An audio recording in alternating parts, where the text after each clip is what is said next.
Story 1. The Union of Soviet Socialist Republics and Warsaw Pact countries collapsing. That was quite an experience as a European.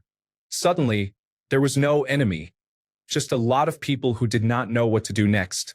Story 2. I was getting a taste of my very first, once-in-a-lifetime economic collapse. For those wondering, I'm 33 now. I graduated into the worst economy since the Great Depression. I say that sarcastically because it feels, to me at least, like this has been a near post-apocalyptic hellscape since that crash in 2007. I've managed to claw my way into a sustainable life, but it took 2 master's degrees, Master of Business Administration and Computer Engineering, and yes, these were an essential part of the solution, and almost 15 years of reaching the end of my rope, realizing I'm stronger than I thought, picking myself back up, and repeating the same process. Like most millennials my age, I'm angry, jaded, and exhausted. Still friendly though. I'm not sure what's going on, but some major changes have happened that make living in this place a completely different experience than the one our parents prepared us for. This noise. Story 3. I was 21 in 2016. If I remember correctly, this was the first year "this year freaking sucks. Next year can't be worse than this" meme started appearing. Oh, how wrong we were. Story 4. I Googled it in October 2004, and apparently Seattle Mariners Japanese right fielder Ichiro Suzuki adds 2 more singles in a 3-0 defeat to Texas, to finish the season with a Major League Baseball record of 262 hits. I would say that had a profound impact on me in ways I didn't even notice. Story 5. When I was 20, Microsoft Disk operating system shipped. It was a time of tremendous opportunity for software developers. Now everyone wants to be a software developer, and a few big companies control everything. Story 6. It was 1975. The Vietnam War was winding down. There were riots in the streets, but nothing we couldn't handle, and the era of sexual freedom had hit its peak. I was in college and having a great time for the most part. School was cheap, I had a job and a girlfriend. The problems in the world seemed manageable. I guess it made me an optimist and gave me a deep faith in the country, which I think will be proven right in a month. Story 7. That was 2012 through 2016.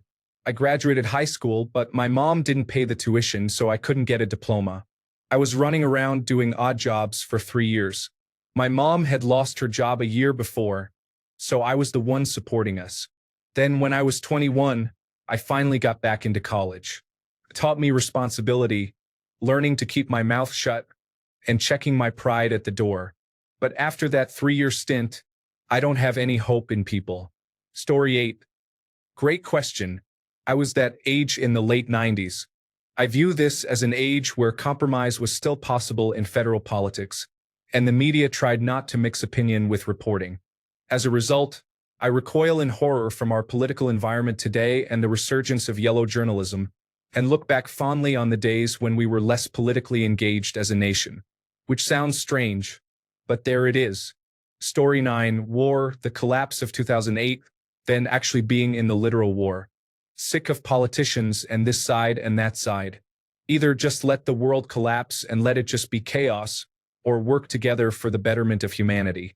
I know neither will happen in my lifetime. I'm just ready to go if it's my time. Also, working 40 to 80 hours a week just to scrape by to die when I'm old and don't have time. Story 10. I turned 20 in the United States Marine Corps during the Vietnam War. It certainly left its mark. I'm still, 50 years later, in post-traumatic stress disorder counseling. It may not have been the best time to turn 20. Story 11. In my 20s, I was doing the right amount of drugs and partying for the proper amount of time. This had a huge influence on my worldview. If more people consumed the right amount of drugs and partied for an appropriate amount of time, we would all be much better off. Story 12. September 11th, beginning of 2 wars that still have not ended: the Great Recession, Patriot Act, death of newspapers, smartphones, Netflix by mail, MySpace introduced, Facebook introduced, Napster. Edit. How could I have forgotten Columbine? Story 13. 1995 to 2000. As close to a golden age as it gets in the modern era. The economy was in great shape. Global politics seemed to be steering away from the animosity and insanity of the 20th century, and toward a new, peaceful cooperative modality in the new millennium. The nascent internet and World Wide Web were also pointing toward a very near future where global, always-on access to information and a free exchange of ideas would make everyone's lives measurably better. We were on the edge of utopia. It was within our grasp. 20 years later, all I see is horror in every direction. Story 14. Getting kicked out of my parents' house the day I turned 18 then became 4 years of working hard for barely any money. I wasn't paying attention to the world because I didn't have a television. I slept in my car for a while. My world was very small, and it mostly consisted of me trying to figure out how to survive in a world that demanded money for everything, and I had no money. Also, there was no internet, and the average person didn't know any more than I did. Story 15. I cannot remember not being in a financial crisis, not being involved in a useless war in the Middle East, not seeing the effects of climate change around me, and not having a bleak future ahead of me and my whole generation. I will probably be fine, but it made me and my peers extremely cynical and angry about our politicians and the rich. And this Black Lives Matter thing recently, barely an issue where I live and just a distraction from the problems above. Story 16. The financial collapse was occurring alongside 2 wars under a grossly incompetent Bush administration. We voted in Obama and the Democrats in a landslide victory to clean things up, and instead they gave billions to wealthy people and passed a huge insurance company giveaway. This really soured me on politics and eventually led me to quit caring entirely. I'll vote when I get my ballot, but I definitely don't care about getting involved or tracking elections or any of that stuff anymore. Now, I mostly just vote incumbents out of office. It also made me realize how crucial it was to get a career in a stable field, which kept me in engineering even when it was difficult or unsatisfying.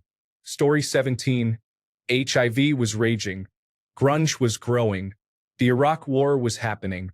It made me a leftist with a taste for pop metal music and a bowl of condoms and lubricant on my bathroom counter. Story 18. The stock market collapsed because Wall Street bankers were selling mortgages to people who should not have been given one, then took those mortgages, bundled them, and sold them to European banks. I still do not understand this, but it makes me sick inside, and it is why I am in favor of Elizabeth Warren holding banks accountable with strict regulations.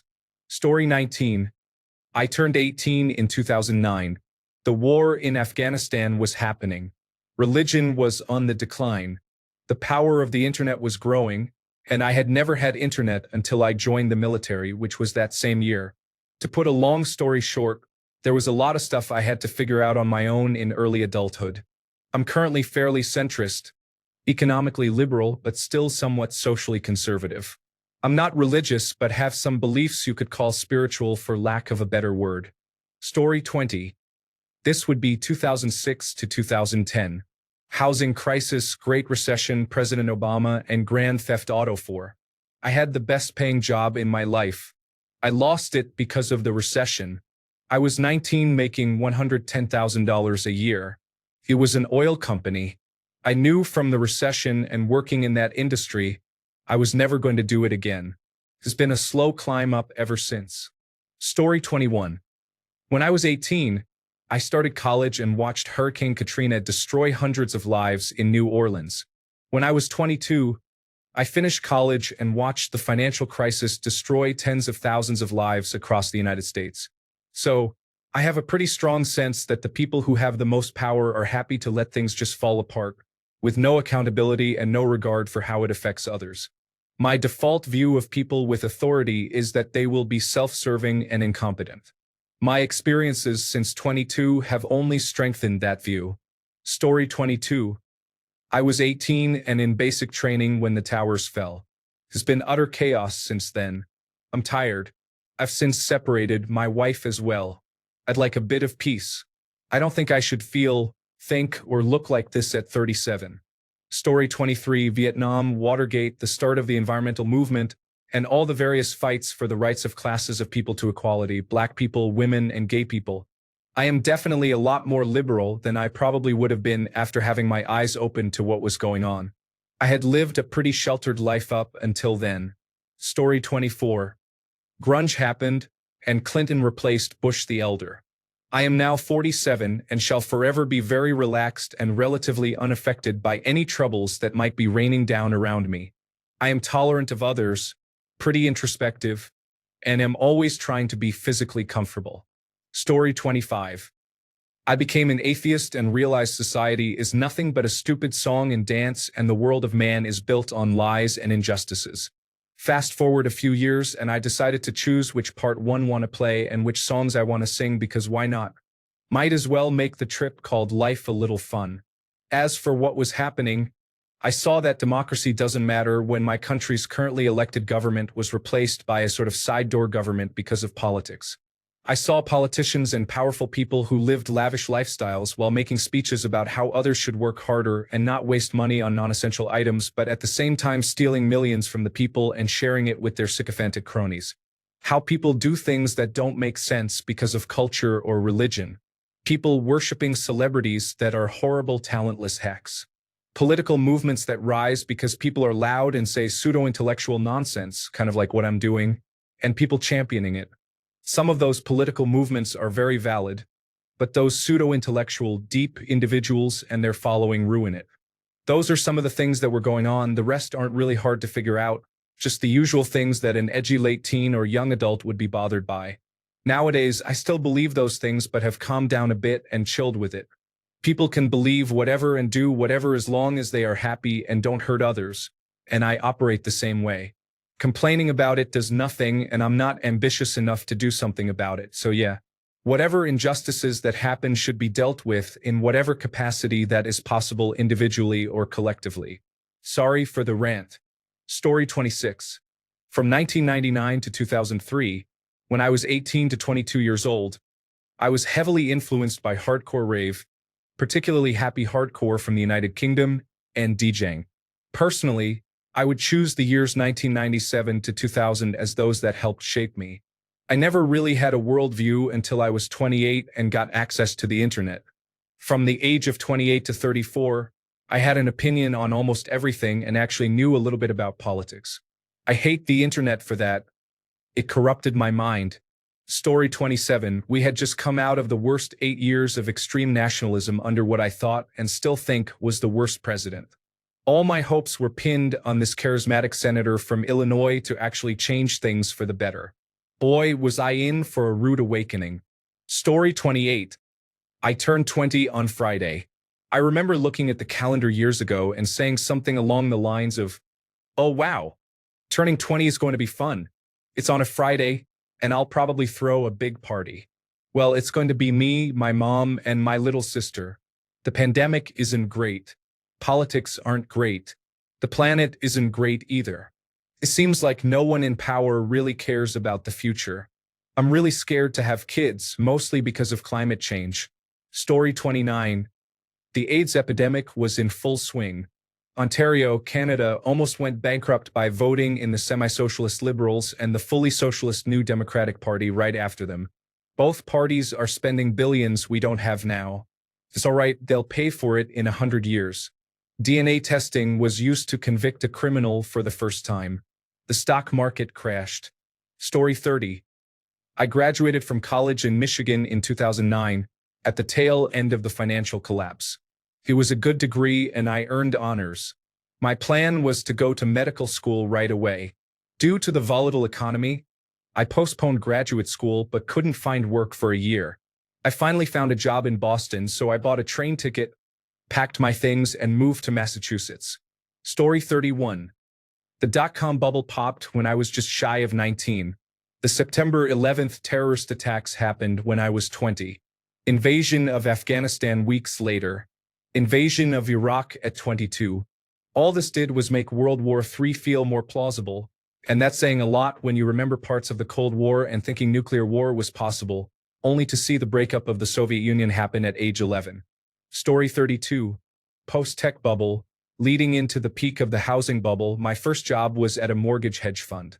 As long as I can remember, I have had a constant underlying sense of impending doom. This pandemic feels like, oh, this is what that was this whole time. I have very little faith in institutions. Story 33. End of the Bush years, no prosecutions, Obama, that stupid Nobel Peace Prize. Obama being a neoliberal and abandoning change, trading in his immense political capital for the Affordable Care Act. Story 34. I met the woman to whom I owe everything and love with my heart and soul. The United Kingdom voted to leave the European Union. The United Kingdom lost a good deal of its engineering prowess. I lost my grandfather, the only male family member who gave me the time of day. Story 35. I moved to university, which was in a city other than my hometown. I had dreamt of living in a city with a beach for a long time, but little did I know that the first winter would greet me with a flood. Yes, a full-fledged flood. I was in complete hiding for 5 days with no contact with the outside world. The next year, a very popular and respected politician died in the state, and there was chaos everywhere. Those 4 years of my life, ages 18 to 22, are the ones that have defined me. I have faced one obstacle after another, only to come out stronger. Story 36. I think this world is doomed. The environment is being damaged by logging, factory farms, carbon dioxide emissions, and with that, factory farms are making antibiotics less useful because it accelerates antibacterial resistance. Because of this pandemic, I see that people are selfish and think they're the exception, causing extreme problems for others. Watching my country get torn apart by a slightly tricky virus makes me realize a super virus will certainly wipe us out if the environment doesn't first. I am 20. It feels like the long-term problems have just been procrastinated constantly.